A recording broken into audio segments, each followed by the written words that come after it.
Olá, caros alunos. Vamos continuar nossas aulas. Essas duas aulas, essa e a próxima, eu vou discutir coisas muito interessantes sobre pontos de máximo e mínimo, ou pontos críticos, como a gente chama. Isso tem uma importância brutal dentro da matemática, dentro das ciências, da tecnologia, determinar condições em que coisas atingem seus valores máximos ou mínimos. Isso vale na medicina, vale na economia, vale na meteorologia. A gente está sempre olhando, não é? Procurando saber se um certo fenômeno que está sendo mensurado, se ele está atingindo o seu valor máximo, o seu valor mínimo. Se, às vezes nós queremos que ele atinja o máximo porque queremos que ele caia, às vezes queremos que aquilo continue crescendo porque é uma coisa boa de acontecer. Enfim, crescimento de funções e máximos e mínimos é uma coisa fundamental dentro da matemática, das ciências e da tecnologia em geral. Quando a gente fala de uma variável, tem alguns resultados básicos que vocês devem se lembrar. A derivada é uma coisa que ela mede muita coisa. Derivada positiva diz que um certo fenômeno está crescendo. Derivada negativa diz que o fenômeno está diminuindo. E isso tem como consequência que se a derivada é zero, a gente passou por uma situação em que talvez tenha tido uma transição de uma coisa para outra. Então, quando a gente pensa em crescimento de funções, o conceito de derivada é fundamental, é a taxa de variação, né? Se um certo fenômeno tem uma taxa de variação positiva, é porque ele está em crescimento. Quando o fenômeno depende de uma única variável, então aí a gente fala taxa de variação positiva, ele depende daquela única variável, eu olho a derivada, e se ela é positiva, porque a taxa de variação é positiva, o fenômeno está crescendo. E o contrário, se a taxa de variação for negativa.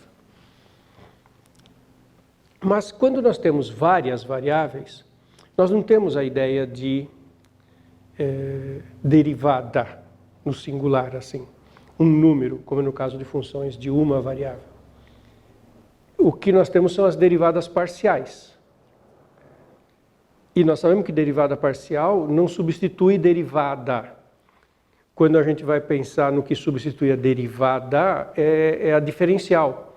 Mas a diferencial é uma matriz, é o vetor gradiente, é a matriz com as derivadas parciais. A derivada não é um número, quando nós estamos em várias variáveis.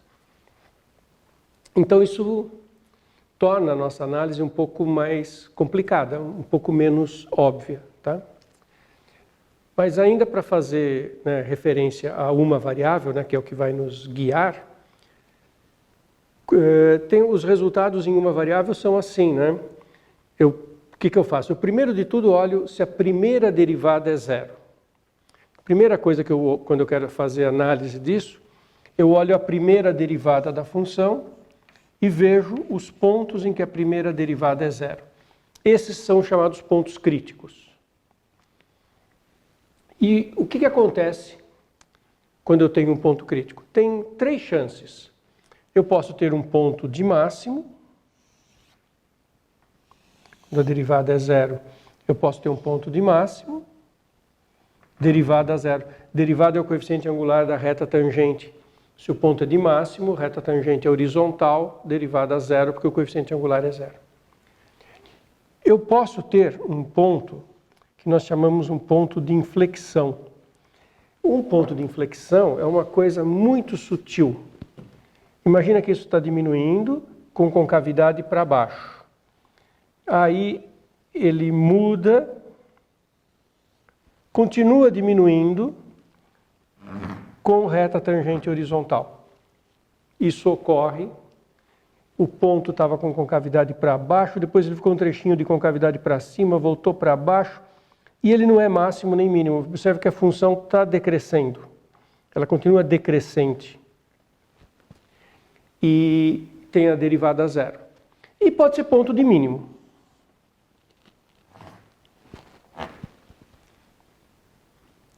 Então, quando a derivada é zero, a gente tem, no caso de uma variável, 3 chances. Máximo, inflexão e mínimo. E tem uns resultados, né? A gente vai para a segunda derivada. A gente olha a segunda derivada. Se a segunda derivada é positiva, é ponto de mínimo. Se a segunda derivada é negativa, é ponto de máximo.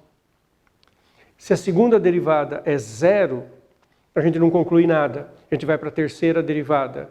E a gente vai caminhando até encontrar uma derivada que não seja zero. Quando a gente encontra uma derivada que não é zero, a gente vê se ela é positiva ou negativa. Se a primeira derivada que não é zero é de ordem par e for positiva, é mínimo. Se a primeira derivada que não é zero é de ordem par e é negativa, é máximo. E se a primeira derivada que não é zero é de ordem ímpar, tipo a terceira derivada, ímpar nesse sentido, terceira derivada, então não é nem máximo nem mínimo. E para uma variável a coisa funciona assim. Para mais de uma variável, a coisa é bem mais complicada. Eu vou então mostrar isso para vocês nessa aula. Olha uma coisa que para uma variável a gente consegue fazer análises mais completas, porque a situação é mais simples.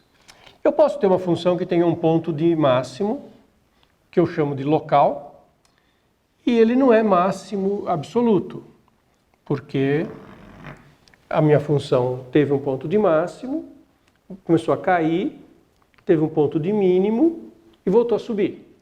E aí esse máximo não é absoluto, a função vale mais quando ela está longe. Ela tem valores maiores longe do ponto de máximo, do máximo local. Mas para que de um ponto de máximo local não fosse absoluto, a função precisou ter um mínimo e voltar a crescer. Se ela não tivesse esse mínimo, se ela não tiver um ponto de mínimo, ela não consegue voltar a crescer. Então, eu tenho resultados do seguinte tipo, quando é uma variável. Se uma função tem um único ponto crítico e ele é máximo local, único ponto crítico, máximo local, tem que ser máximo absoluto. Porque o único jeito do máximo local deixar de ser absoluto é se tiver um outro mínimo e ela voltar a crescer. Então, a gente consegue fazer uma série de análises quando é de uma variável. Para várias variáveis, a situação é bem mais elaborada. Então, eu vou contar para vocês o que acontece em várias variáveis. Então, eu vou começar olhando o significado de ter derivada parcial zero. Então, primeira coisa, então, significado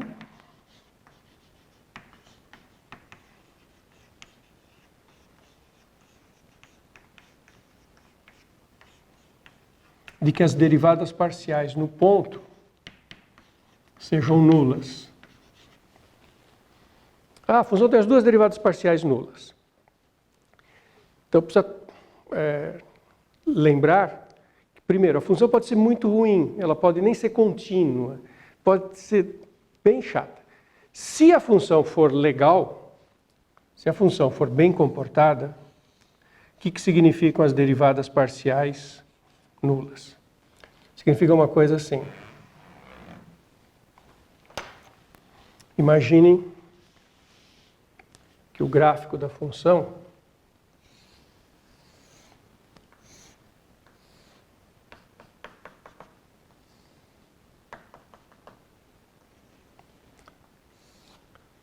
seja do tipo uma parábola com a concavidade para baixo e que tem aqui um ponto de máximo. O que quer dizer que a derivada parcial em x, num certo ponto, tem aqui um ponto x0, y0,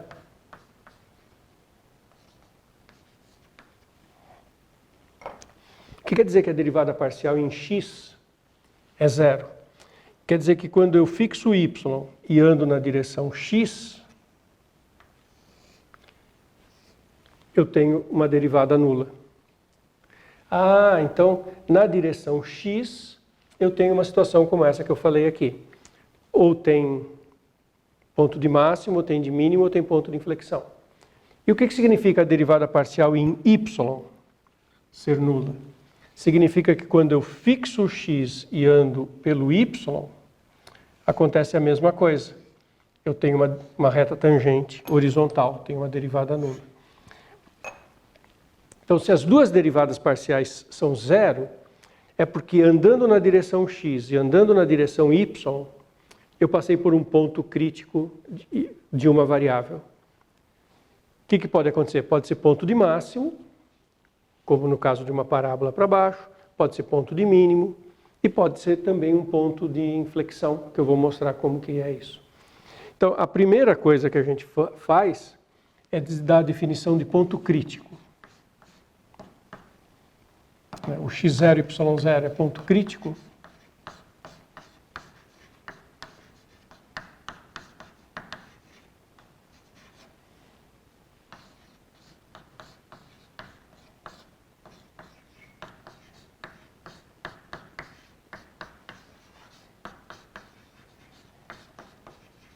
Se as derivadas parciais são nulas.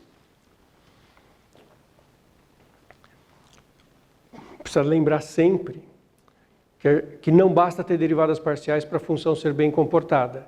Isso é uma coisa chata das funções de várias variáveis. Tem que sempre falar... e não adianta dizer a função é derivável. Não existe derivada para a função de várias variáveis. A função tem que ser diferenciável.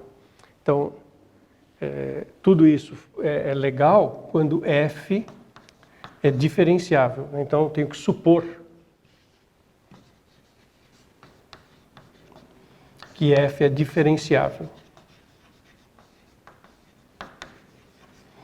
Se não pode dar a função ter as derivadas parciais e ser muito ruim. Numa das primeiras aulas, eu dei esse exemplo para vocês, a função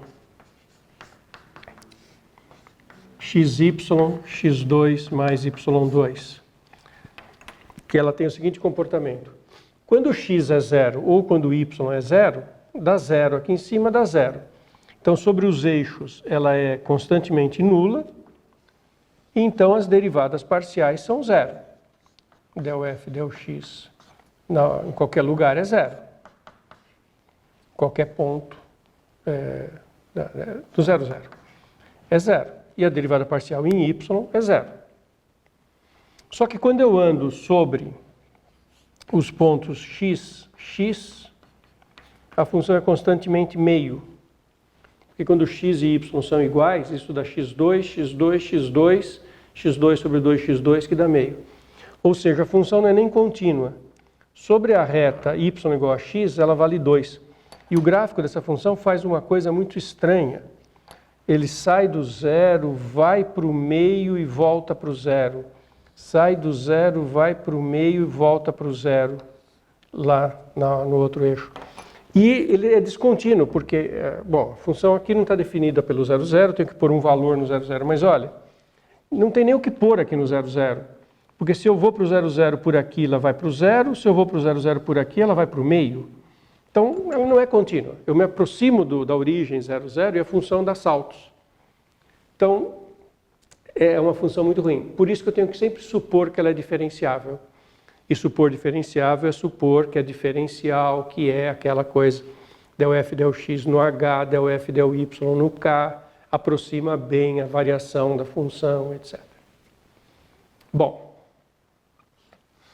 então, se eu tiver as derivadas parciais nulas, eu tenho um ponto crítico. E eu estou querendo trabalhar com funções que são funções bem comportadas, diferenciáveis.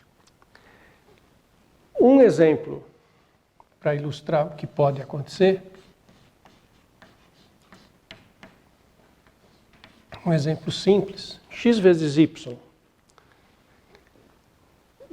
É difícil imaginar, assim, você consegue de cara saber qual que é o gráfico da função x vezes y? É super bonito. e é sutil. A gente chama esse gráfico de cela de cavalo. Esse gráfico é o seguinte, eu vou desenhar numa certa perspectiva, que é a perspectiva que eu sei desenhar, que eu consigo desenhar. Esse gráfico é muito rico.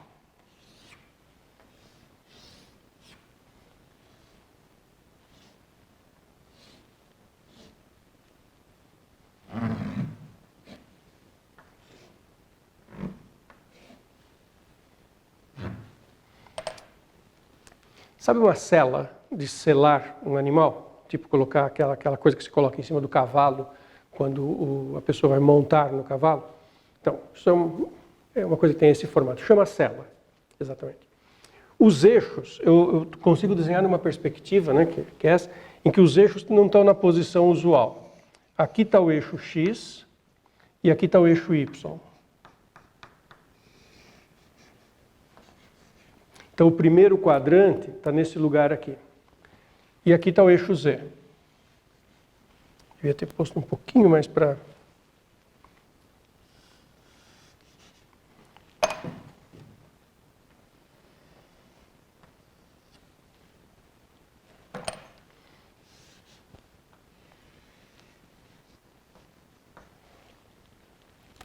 Então, olha só. Quando eu estou no primeiro quadrante x e y positivos, a função é positiva, por isso que tem essa coisa que sobe aqui. Quando eu estou no quadrante em que x e y são negativos, o produto fica a mais, também está para cima. Quando eu estou no quadrante 4 ou 2, né, um x positivo e o y negativo, aí o produto é negativo, por isso que a função está para baixo. E esse formato arredondado vem das curvas de nível, que eu falei na aula passada para vocês. Porque se eu coloco xy igual a uma constante,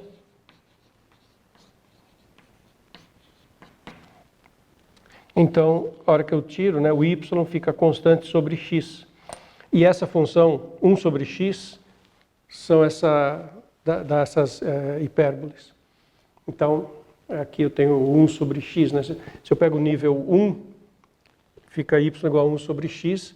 A curva de nível 1 é o gráfico da função 1 sobre x aqui no plano, que faz exatamente essa curva, né? A função 1 sobre x que faz isso. Se aproxima dos dois eixos e tem esse formato arredondado. Então, esse é o gráfico da função xy. Observe que as derivadas parciais, del f, del x num ponto xy, é y, e a derivada parcial em y, no ponto xy, é x. As derivadas parciais na origem são nulas.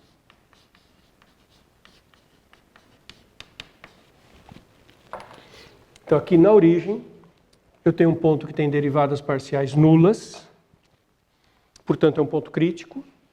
E não é nem máximo nem mínimo. Isso que a gente chama de ponto de inflexão quando nós estamos num contexto de várias variáveis. É bem mais elaborado do que o ponto de inflexão de uma variável. O ponto de inflexão de uma variável é uma coisa assim. Tem uma reta horizontal aqui, concavidade para cima, muda a concavidade para baixo, não é nem máximo nem mínimo, e muda de concavidade. Observa como isso é mais elaborado. Eu tenho aqui uma curva onde esse ponto é mínimo, por aqui eu tenho uma parábola, por aqui eu tenho uma outra curva em que aquele ponto é máximo.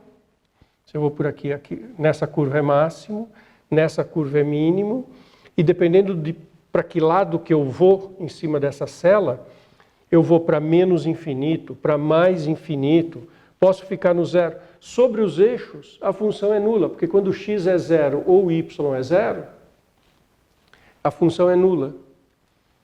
Então, um exemplo muito bonito, geometricamente, e rico de ensinamentos. Ele não é nem máximo nem mínimo. Mas o ponto aqui é crítico, quer dizer, a origem é um ponto crítico para a nossa cela. Então, ser ponto crítico não garante ser máximo, não garante ser mínimo. Na verdade, não garante ser nada, né? É uma coisa que vai depender do que a gente analisar caso a caso. Tem um teorema para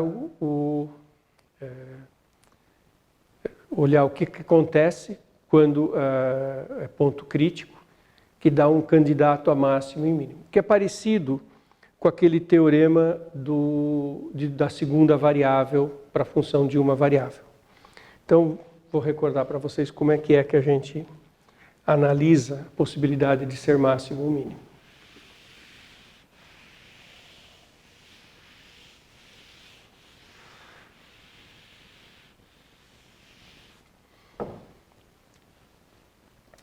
A gente tem uma matriz que eu vou chamar de D, uma matriz 2 por 2, e eu vou olhar o determinante dela.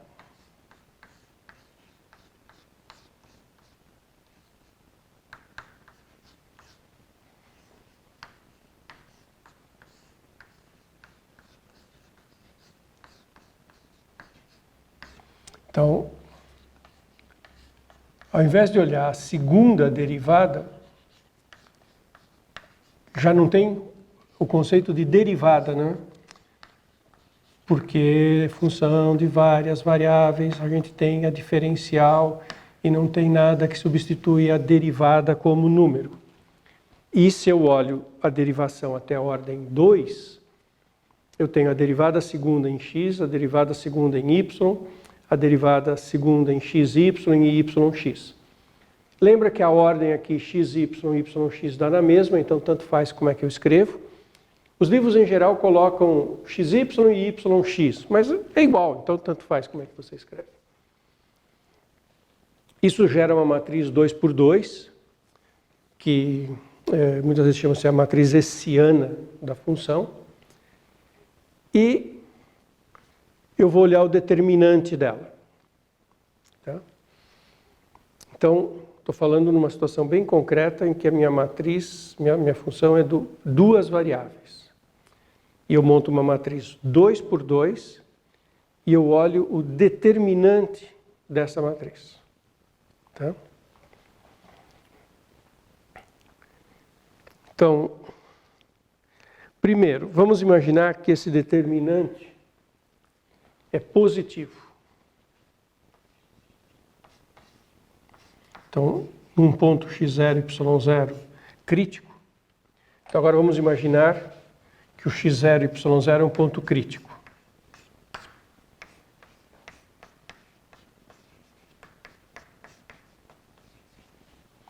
Então, se o determinante é positivo e a derivada segunda em relação a x também é positiva, então nós temos ponto de mínimo. Se o determinante é positivo e a derivada segunda em x é negativa, ponto de máximo. E se o determinante é negativo, nem mínimo, nem máximo.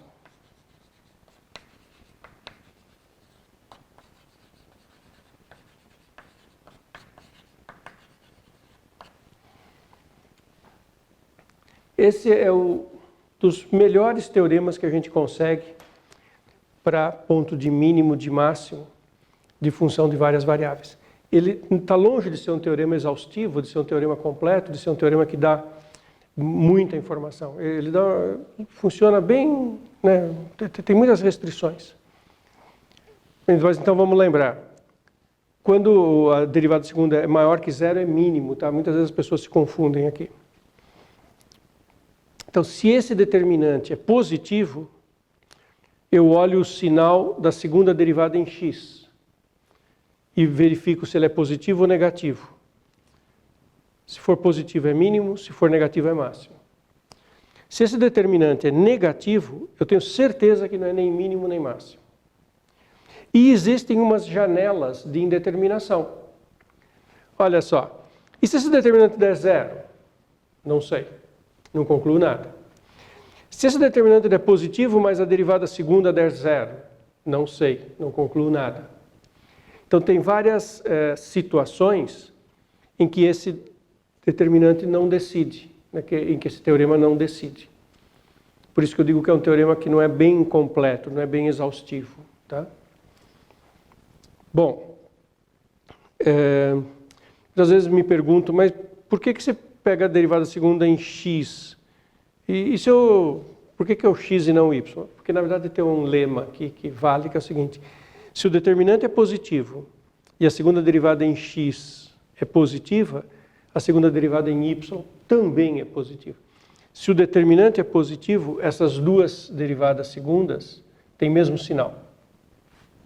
Tá? Se uma é positiva, a outra também. Se uma é negativa, a outra também. Então, aí você pode escolher qual que você quer olhar.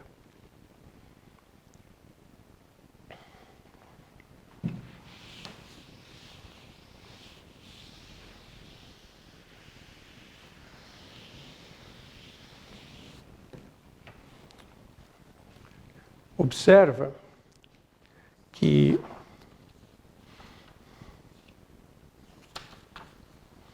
na cela que está aqui,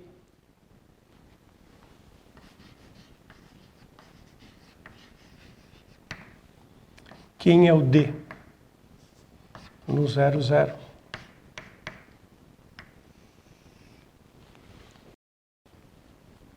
Então eu preciso da derivada segunda, né? A derivada segunda em x, eu vou derivar isso em x dá zero. Então a segunda derivada em x é identicamente nula. Então aqui só pode ser zero. A segunda derivada em y, a primeira em y é x. Agora eu vou derivar de novo em y, não tem y aqui. A segunda derivada é zero. Então aqui é zero. Agora a derivada mista. Derivo primeiro em x, dá y. Agora derivo em y, dá 1. Constante 1. Então, quando eu calcular no 0, 0, dá 1. As derivadas de ordem 2 deram constantes. Então, no caso da cela, as derivadas de ordem 2 deram constantes. Então, tanto faz na cela ou não na cela. Em qualquer ponto que eu olhe, o determinante é o mesmo. Mas eu só vou olhar no ponto crítico. Só faz sentido olhar fazer essa análise nos pontos críticos. Então, esse determinante vale menos 1, negativo. Então, eu tenho certeza que não é nem máximo nem mínimo. Que é o caso da cela, que a gente viu que não é mesmo nem máximo nem mínimo. Então, esse teorema, no caso da cela, ele me garante que não é nem máximo nem mínimo. Tá? Existem situações em que ele não define, né? Isso é uma fragilidade desse teorema. Você quer ver um outro exemplo? Um exemplo 2. Pega essa função aqui, f de xy igual x à quarta mais y à quarta. O gráfico dela lembra muito o gráfico de uma função do segundo grau. Que a função x à quarta não é parábola, mas é parecida com parábola. Tem o mesmo formatinho. No caso de x à quarta e y à quarta, é uma figura que não é parabólica,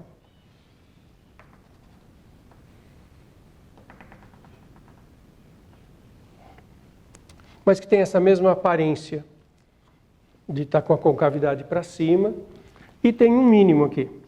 No 0, 0 ela vale 0, em todos os outros lugares ela é estritamente positiva, tirando o 0, 0, ela é estritamente positiva em todo canto. Então o 0, 0 é mínimo.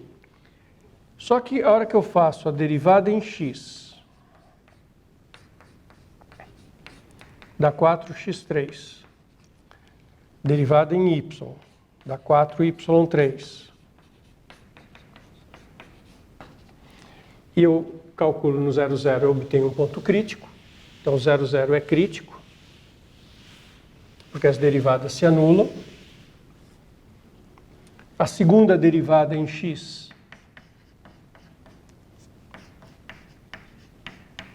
é 12x2.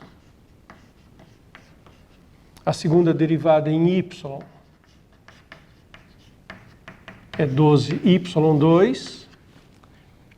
E a segunda derivada em xy,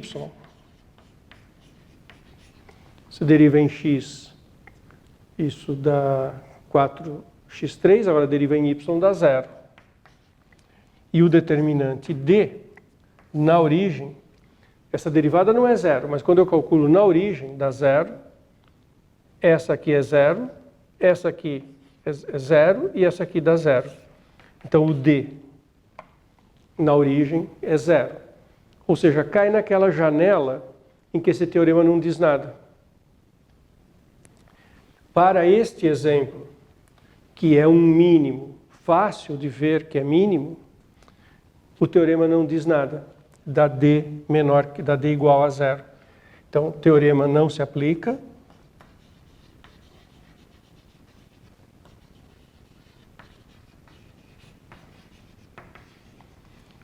Mas é mínimo, né? Isso aqui é claramente um ponto de mínimo que nós temos.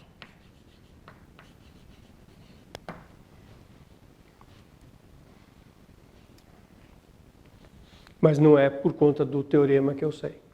Quando eu consigo aplicar o teorema, aí as contas ficam mais simples, né? E para as funções simples a gente consegue aplicar o teorema. Por exemplo, se eu tivesse aqui a função x² mais y²,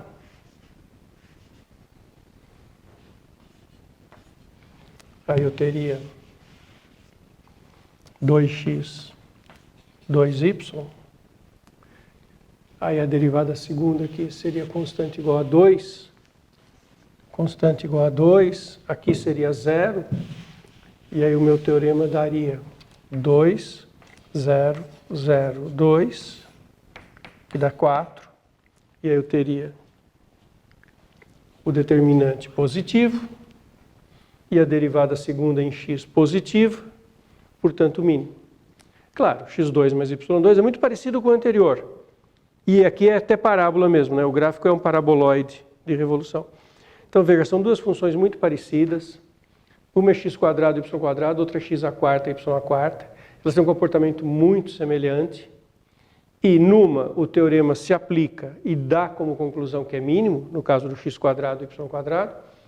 E no outro, x² y², o teorema não se aplica. São as falhas desse teorema. E no outro exemplo eu sabia que era mínimo porque eu investiguei a função concretamente. Estamos juntos? Vou fazer um outro exemplo, que é um exemplo bem rico e que vai nos fazer pensar bastante sobre como que funcionam as funções de várias variáveis.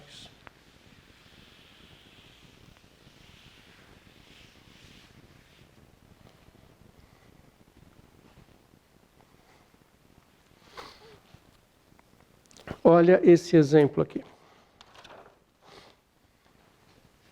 Mais um exemplo.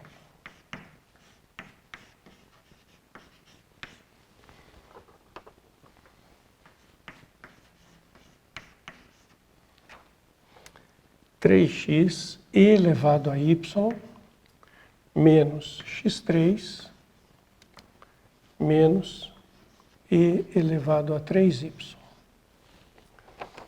Uma forma um pouquinho mais esquisita, mas também não é nada que vá ser assim, né, uma coisa possível de trabalhar.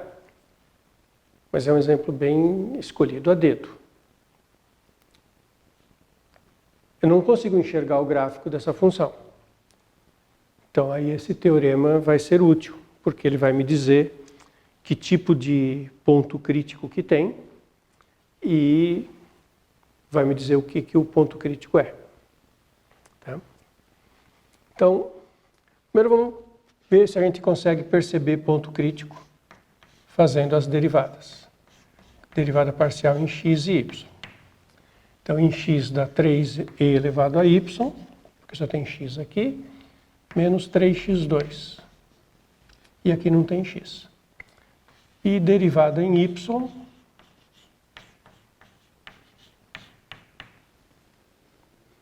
dá 3x e elevado a y, porque a derivada da exponencial é ela própria, que não tem y, menos e elevado a 3y, regra da cadeia, né? Derivada de e elevado a 3y é e elevado a 3y, vezes a derivada do expoente, que é 3. Então, menos 3 e elevado a 3y.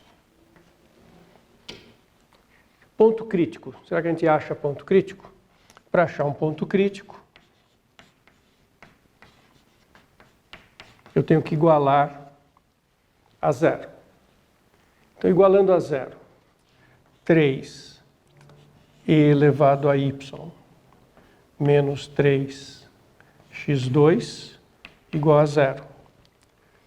Eu obtenho algo do tipo que x2 é igual a e elevado a y. Tá? É só trocar de lado, cancelar o 3, x2 é e elevado a y.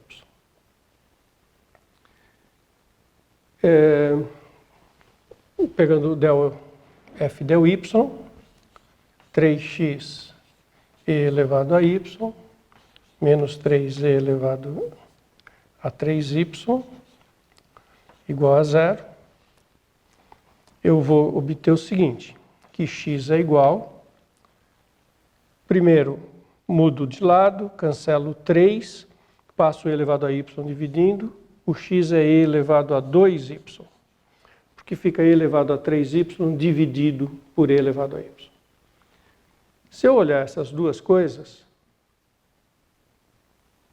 aqui eu elevo ao quadrado, fica x2 e elevado a 4y, elevando ao quadrado aqui, elevo ao quadrado aqui, é isso ao quadrado. Então, eu vou ter que e elevado a y, de x quadrado, aqui x quadrado, isso ao quadrado, e elevado a 4y. Daqui segue que o y tem que ser zero.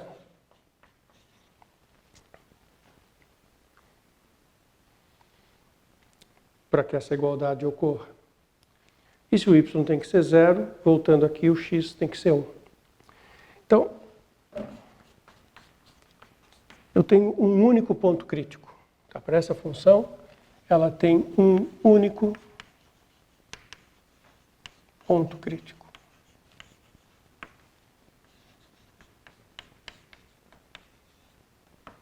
Que é o ponto x igual a 1, y igual a 0. Eu derivei, resolvi, e só deu um ponto crítico. Agora, eu vou olhar que tipo de ponto crítico é esse. Nada contra uma função ter um único ponto crítico. Lembra da nossa cela? A cela só tinha um ponto crítico, que era aquele ponto central. A hora que eu olho as derivadas de ordem 2 para essa função, eu tenho derivada de ordem 2 em x,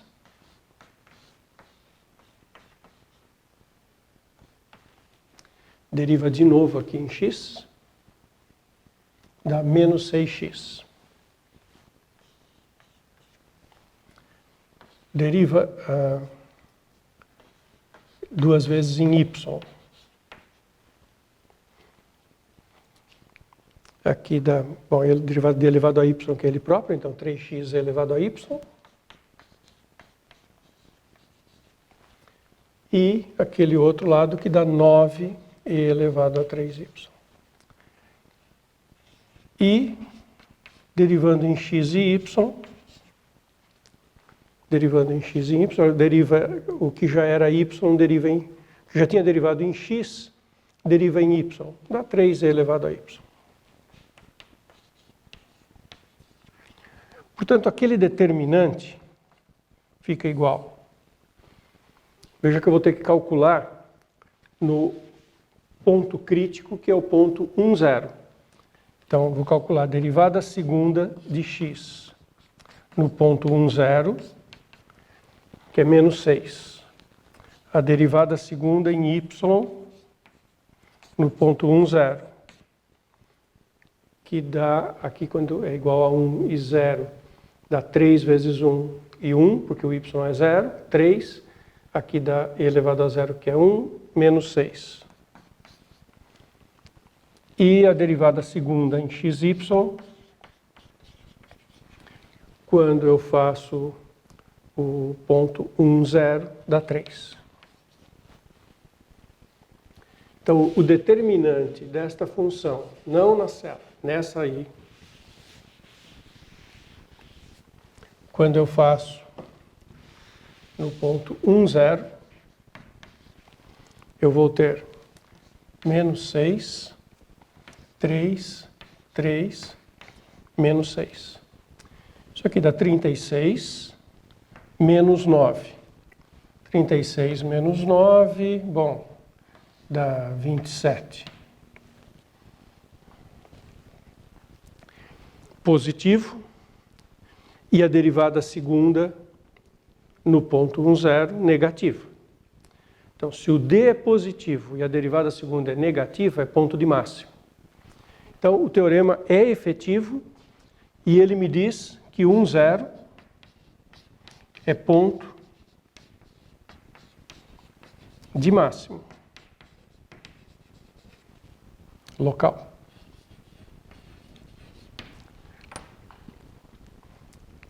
Peraí, mas não tem nenhum outro ponto crítico.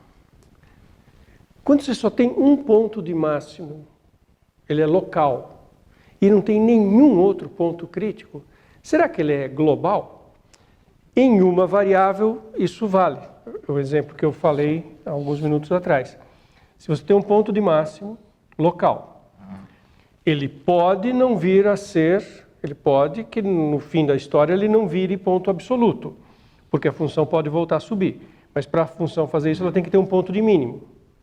Se ela não tiver esse outro ponto de mínimo, e esse ponto aqui era máximo local, ela só vai continuar descendo. Descendo, descendo, descendo. E aí ele vai ser máximo absoluto. No nosso caso, com várias variáveis, isso não acontece. Olha que coisa maluca.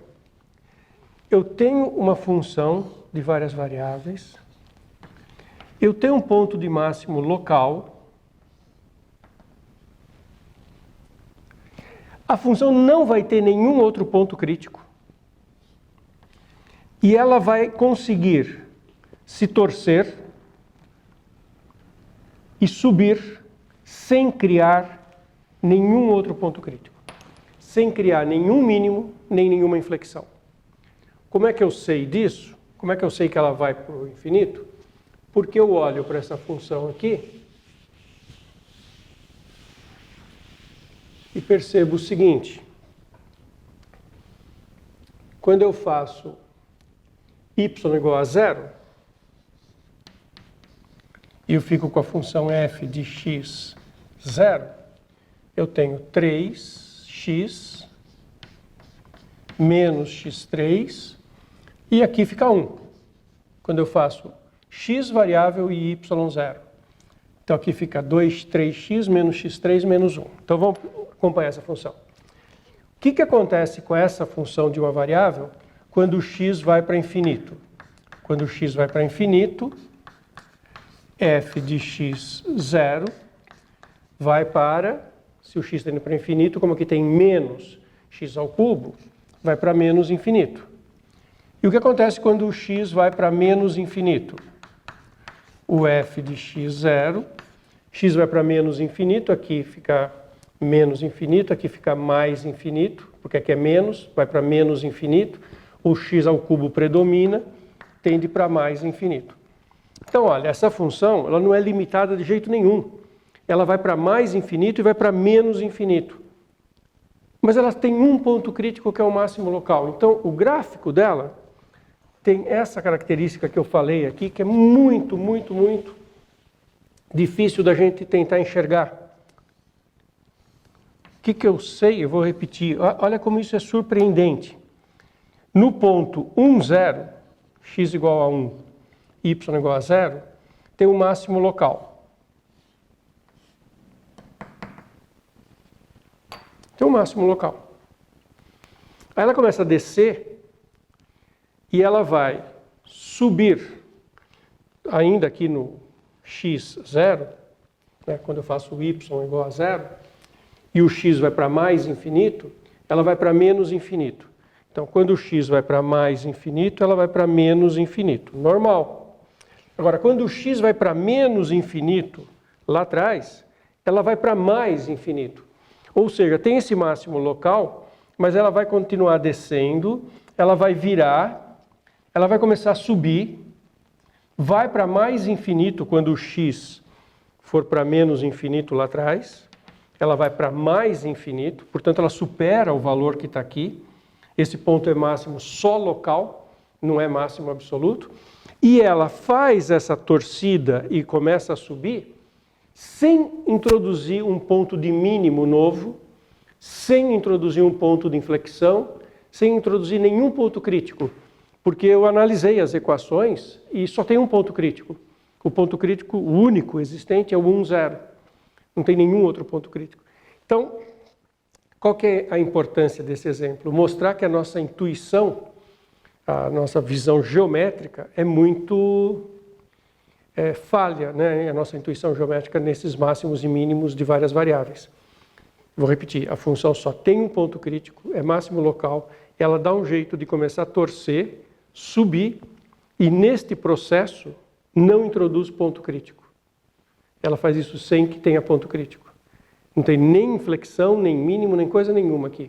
Mas ela vira a tendência de decrescimento para crescimento sem que apareça um ponto crítico.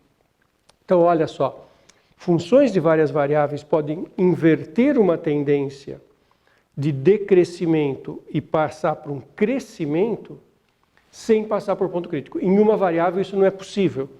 Em uma variável, se está decrescendo e vai crescer, tem que passar por um ponto crítico. Mas para várias variáveis isso não acontece. É bem mais sofisticado. Como eu optei por fazer todas as contas na lousa, não trouxe para vocês o gráfico. Não é difícil vocês fazerem em uma planilha, peço que vocês até tentem fazer e depois me contem. Fazer o gráfico dessa função. Não é difícil, né? Uma fórmula simples. Está cheio de aplicativos aí que vão fazer o gráfico dessa função. E aí vocês vão poder ver, né, num desenho o que acontece exatamente que ela faz inverte a tendência de decrescimento para uma tendência de crescimento sem que gerar ponto crítico. É super bonito isso, né? Muito rico. E fica esse alerta, a intuição não é exatamente a mesma que para funções de uma variável. Legal?